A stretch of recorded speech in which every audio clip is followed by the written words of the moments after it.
Hello and welcome to Just One More Watch. People often stop me in the street and say, "Hey Jody, I'm looking for a watch. Nothing that breaks the bank, something I can wear 9 to 5 Monday to Friday, kind of budget office watch for less than $100. Got any recommendations?" Actually, nobody's ever stopped me in the street and asked me that. Or anything else. Nobody's ever stopped me in the street at all. But I did get recognised in a bank one day by the teller, probably the proudest day of my life. But I digress. Now the conventional wisdom, the kind of standard default answer to that question would be the Seiko 5. Everybody loves Seiko 5s. They've been making them for donkey's years. There are hundreds of different models to choose from. But are they actually as good as people say? Are they indeed the best watch you can buy? If you're looking for a kind of budget office watch for less than $100, that's the question that I'm hoping to answer with today's 10-round watch boxing head-to-head deathmatch special. I'm going to pit what I think is probably currently anyway, the most infamous of the Seiko 5s, this one, the SNKL23, the Hodinkee Special. They labelled this one as the $75 watch that looks like $1 million.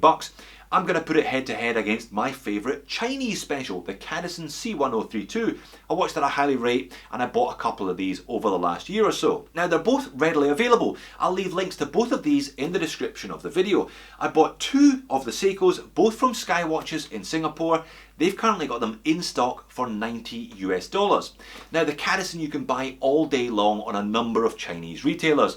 I'll leave a link for AliExpress. The best price I could find at the moment is just over $50. So already the Cadisen's got a bit of a price advantage. Let's see if it can hang on to that over the course of 10 rounds. Let's flip the camera and get on with it. So that is the vague premise today then. What is the best office watch, the best Monday to Friday 9 to 5 watch that you can put on your wrist for less than $100? Is it indeed the little legend, the Seiko SNKL23, or are you better going from Japan, although to be honest it's made in Malaysia, over to China and picking yourself up the Cadisen C1032? Definitely the best of the Chinese specials, these GearBest and AliExpress watches with imported movements that I have looked at over the last 2 years on the channel. Now what is not here today? Water resistance is not on the list today. As I said, this is an office watch. I'm assuming you don't work underwater, so I have not included water resistance. For the record, 30 meters for the Seiko and 50 meters for the Cadisen, so it would have picked up a couple of points extra, but you're not going to get these wet. I'm working on the basis that you've got at least one, if not quite a number of other watches that you'll wear if you do go to the beach or the pool on the weekends. So 8 categories, 2 of them double weighted. Movement up at the top, we always start with movement and it's always double weighted. And brand down at the bottom, again double weighted. Everything else just single weighted. Score of 100 in total with a cheeky bonus category down the bottom, which I will show you later on. So the parameters today, what is the best you can expect in a watch for less than $100? And we're going to start as usual with movement, which should help add a bit of context.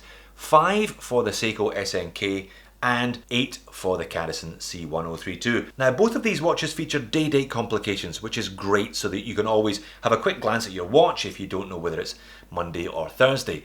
But if you don't know whether it's Monday or Thursday, you've probably got bigger problems than can be solved by just glancing at your watch, to be honest.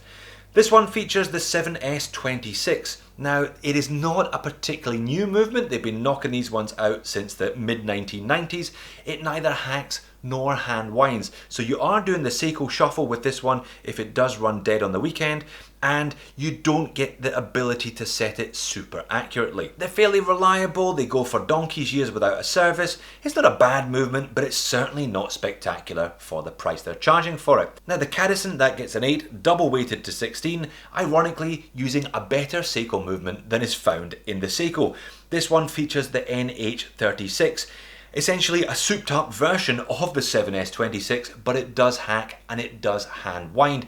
Not massively important factors, to be honest, for an everyday watch if you are going to keep this thing running, but you would have that one over that one all day, every day, and twice on Sundays. Hence the 3-point difference in the scores today. Moving on then to crystal. Now, perhaps a little bit of controversy here.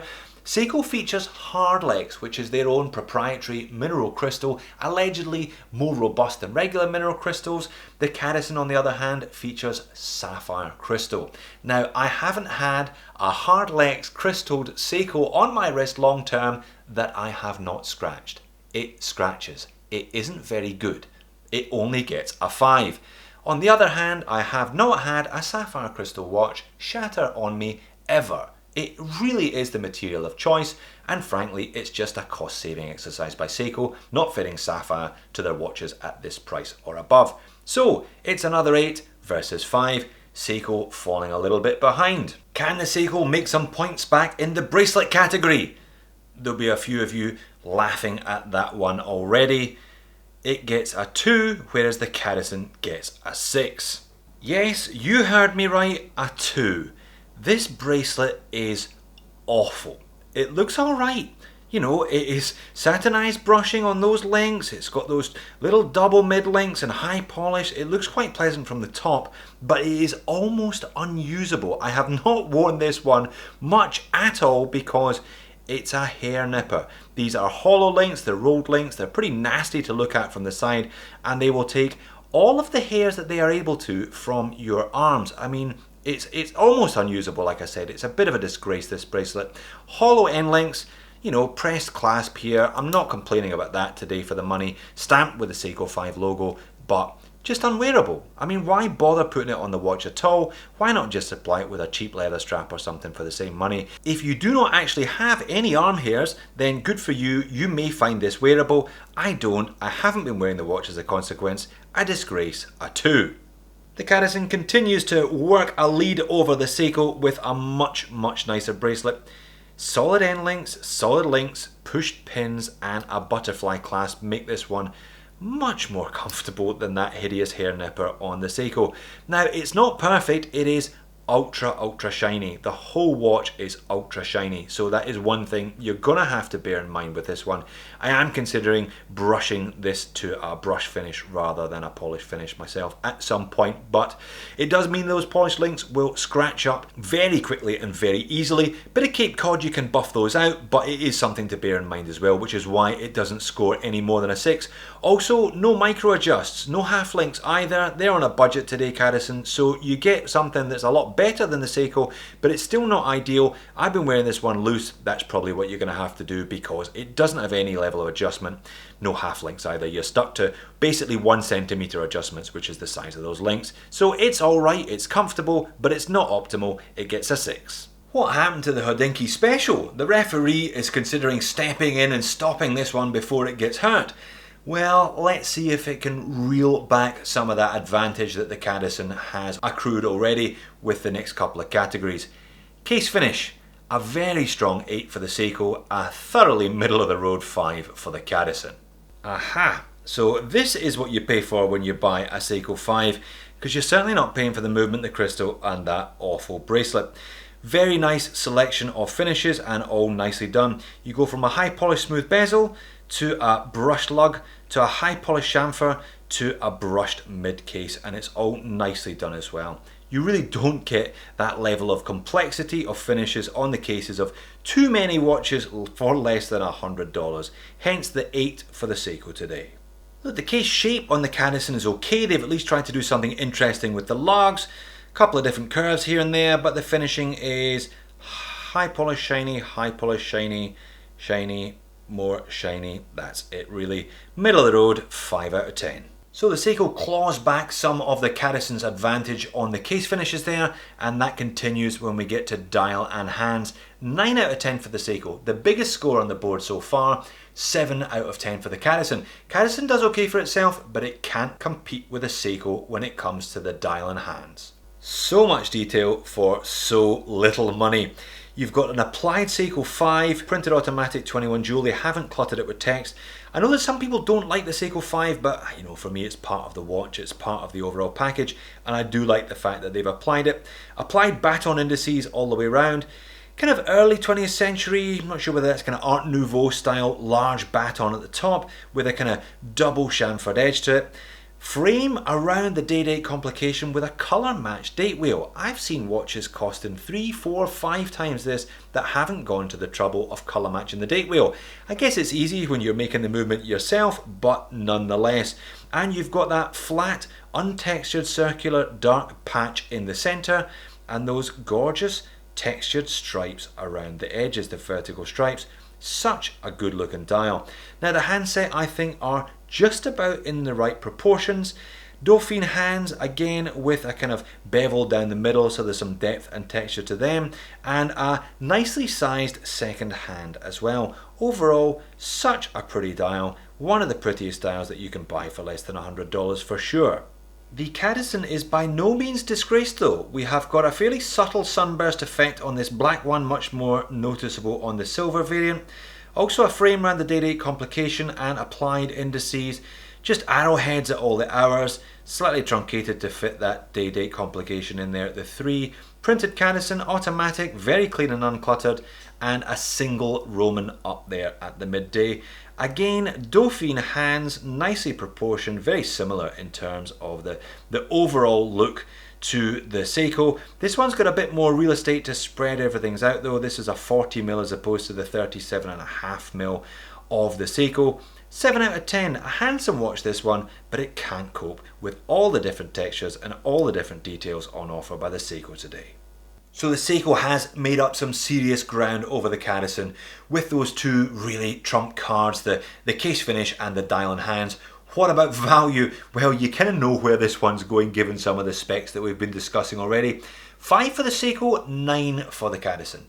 Hacking and hand winding Seiko automatic movement, sapphire crystal, solid end links, etc, etc, etc. The price I popped up earlier on was about $58, $59. Yeah, that's gone up a couple of dollars since I made the intro actually, but there's always a voucher on AliExpress. You should be picking this one up for $53, $54, $55 tops. That is a hell of a price for the specs on offer, and a very attractive watch to boot. Now, this Seiko SNKL23 is the Hodinkee special. The black dial does command a premium, $90.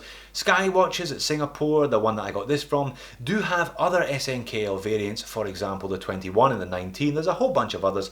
You should be able to get them for maybe $70. If you pick one of them up, that would get it an extra point, perhaps a point and a half. But $90, given some of the specs on offer, it's okay. It gets a 5. Alright, we're getting to the crunch time. We're getting to the business end of this head-to-head watch boxing special today then. How do these watches wear? If you're going to be wearing these for your 40-hour working week plus commute time at minimum, how do they wear on your wrist? Well, assuming you don't have any arm hair to lose, I'm going to give the Seiko a 6 today, but I think the Cadisen wears better for most people. It gets an extra point at a 7. Yes, well, once you have sacrificed each and every one of your arm hairs, it does wear like a sweetie, this little thing. 37.5mm diameter. Now, I know a lot of people are going to balk at that, call it a kid's watch or a boy's watch or a lady's watch or whatever. I got no problem with watches this size. There's something quite nice about wearing a smaller, lighter watch every day. This one wears bang on 100 grams on the supplied bracelet. Now, most people I suspect are going to pop this on a leather strap once they get tired of the pain. The lug holes are down the end of these lugs. It wears slightly bigger as a consequence. It's got a relatively long lug tip to lug tip. It wears quite respectably, I think. So okay if unspectacular, 6 out of 10 for the Seiko 5. Now the Cadisen is a 40-20. 40mm diameter, 20mm lug width. And there's a reason that is a sweet spot for a lot of people. I've got a 7-inch wrist. That's kind of my preferred diameter and lug width for sure. It looks and feels like a bigger watch. It's also 120 grams, so it's got an extra 20 grams over the Seiko, which can feel a bit light on the wrist. But as noted, no micro adjustments, no half lengths, so you don't really get to wear it the way you want to wear it. You wear it the way that you're allowed to wear it, given the difficulties there. You're stuck with whatever length you choose. So better than the Seiko, but still not ideal. A 7 out of 10 for the Cadisen. Alright, final category, and it's another double weighted category, and it is brand. Even if you're not spending more than $100, it's still nice to have a quality brand on your wrist, and frankly, you won't do much better for less than $100 than Seiko. They've been making watches for well over a century, and there's a reason why they're one of the most popular brands at this price. They make a great watch, and one that you can be proud to wear on a daily basis. 8 out of 10, double weighted to 16. Cadisen, Let's be honest, it's a no-brander. It gets 3 double weighted to 6, so it loses 10 points to the Seiko on this category. It's not as bad as some of these crazy Bobo Bird and Skmi and these unpronounceable mad Chinese names. There's a reason that I don't review those watches, and it's because I simply wouldn't wear one myself. Cadisen doesn't sound anything too exotic, it's fairly discreet, but still, 3 out of 10. So where does that leave us then? Well, the totals today: 61 for the Seiko SNKL23, 64 for the Cadisen. You really can't argue with a hacking hand-winding Seiko movement sapphire crystal for $55. So on paper, the Cadisen's the winner today in that respect. Having said that, if you replaced the god-awful bracelet for a leather strap, the Seiko becomes a completely different proposition. And if lume is a thing for you, lume bonus, you get 5 extra points because the Seiko features lume, the Cadisen doesn't. So if lume is a factor, you can give it 5 more, 66 plays 64. What's the take home today then? Well, it is bloody close between these two. Neither of them are perfect. Zero brand identity, super shiny, uninteresting case finish on the Cadisen, but it's a spec monster for not a lot of money. It's easy to see where your money has gone in the Seiko, that being the case finishing and the dial and hands. It's easy to see where money has been saved, that being the crystal, the movement, and the hideous bracelet. Like I said, if you don't want the black dial, you can get the silver dial ones, the gold dial ones, a little bit cheaper than this. But bear in mind, you're probably going to have to invest in some 18mm straps if you do want to wear this one long term. So there we have it then, another fun comparison. I can definitely see why they came out so close. No real winner today. The value winner, the brand, and the looks winner, if you're prepared to spend a bit of extra cash on it. So the next time someone stops you in the street and says, hey, what's the best Monday to Friday office watch I can buy for less than $100, you can say, that depends. Thanks for watching. I'll see you in the next video.